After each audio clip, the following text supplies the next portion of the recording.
Oi pessoal, tudo bem?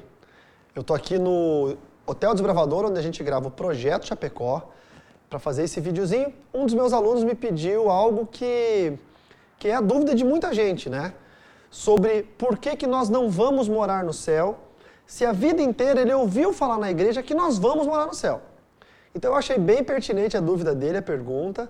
Ele até falou, agora eu estou em conflito, porque eu ouvi a vida inteira isso, inclusive dos pastores na igreja, e de repente veio um professor de um curso e disse que não, nós não vamos morar no céu. Então eu vou explicar para vocês. Primeiro explicar o contexto da pregação do evangelho. Lembre-se sempre que nem todo pregador do evangelho é um teólogo. Nem todo pregador do evangelho é um professor.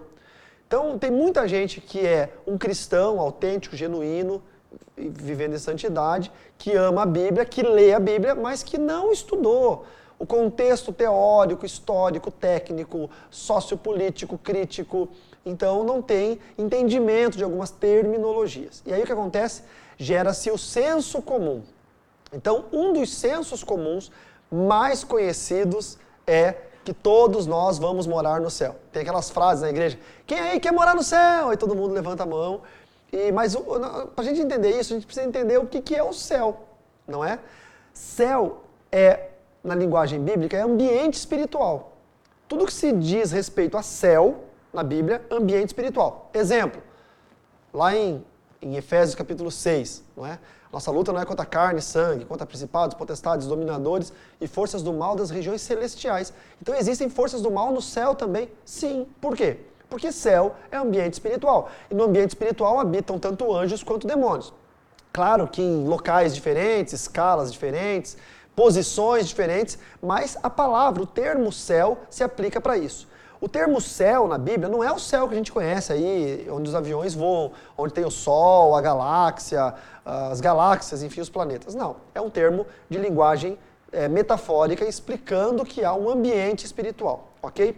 Para você ter uma ideia, em Mateus capítulo 16, verso 19, Jesus falando com Pedro, diz bem assim, eu lhe darei as chaves do reino dos céus. Reino dos céus. Está falando de ambiente espiritual. O que você ligar na terra, ambiente físico, será ligado nos céus, ambiente espiritual. O que você desligar na terra, ambiente físico, terá sido desligado nos céus, ambiente espiritual. É óbvio que se nós formos levar ao pé da letra a palavra terra e céu, nós vamos estar falando mais ou menos isso. Eu vou ligar na terra, então eu vou plantar uma semente na terra do meu quintal e vai ser ligado no céu. Lá no céu vai aparecer um pé de feijão. Mais ou menos como a história de João e o pé de feijão.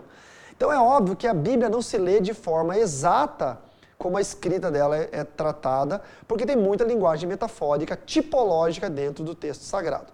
Então, ligar na terra, atitudes do mundo físico, atitudes proféticas, atitudes de fé, que a fé sem obras ela é morta, então nós temos que ter obras junto com a nossa fé, e aí é ligado no céu. Um exemplo disso é quando nós somos fiéis, por exemplo, em dízimo e oferta. Pensa comigo, eu pego o meu dízimo e entrego na igreja, liguei na terra, né? E lá em Malaquias 3 diz que o Senhor abrirá as janelas dos céus. Ou seja, eu trago os dízimos à casa do tesouro, que é ligar na terra, e lá no céu o Senhor abre as janelas. Então, ligar na terra, trazer a casa do tesouro, e abrir as janelas, ambiente espiritual, tá ok? Uma outra coisa importante para vocês lembrarem é que em Apocalipse, lá no finalzinho, no penúltimo capítulo da Bíblia, no capítulo 21, a gente vai ler sobre o novo céu e a nova terra. Então você vai ler Apocalipse 21, João falando, quem teve a visão, e vi novo céu e nova terra, pois o primeiro céu e a primeira terra passaram e o mar já não existe mais. O que é um novo céu e uma nova terra? Se nós formos pensar que céu é ambiente espiritual e que nesse ambiente espiritual habitam ou transitam anjos e também demônios, na eternidade já não vai mais haver esse trânsito e essa habitação de demônios, porque todos eles, se você ler ali no capítulo 20 de Apocalipse, vão ter sido lançados no lago que arde em fogo e enxofre, também chamado de segunda morte. Então o ambiente espiritual não vai mais ter demônios, e agora o céu só vai ser habitação de Deus e dos salvos em Cristo, que vão habitar eternamente com Ele. E a nova terra, qual que é? É o planeta restaurado. Porque se nós formos lembrar lá de Gênesis, a partir do capítulo 3, quando começa a criação e a corrupção do gênero humano, a Bíblia nos fala que por causa do pecado do homem, a terra foi corrompida. E dentro dessa corrupção da terra foi criado cardos, abrolhos, espinhos, pedras.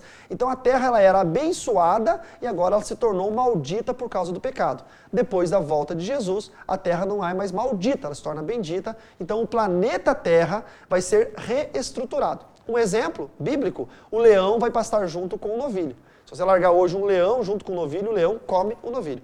Porque o pecado fez com que o leão se tornasse um animal carnívoro. Lá na eternidade, junto com Jesus, o leão vai habitar junto com o novilho. Como seria um leão habitando com o novilho se nós morássemos só no ambiente espiritual? Então nós vamos habitar num ambiente físico reestruturado, que é a terra, e também no ambiente espiritual reestruturado. Por isso que, em tese, de forma técnica, nós não vamos morar no céu.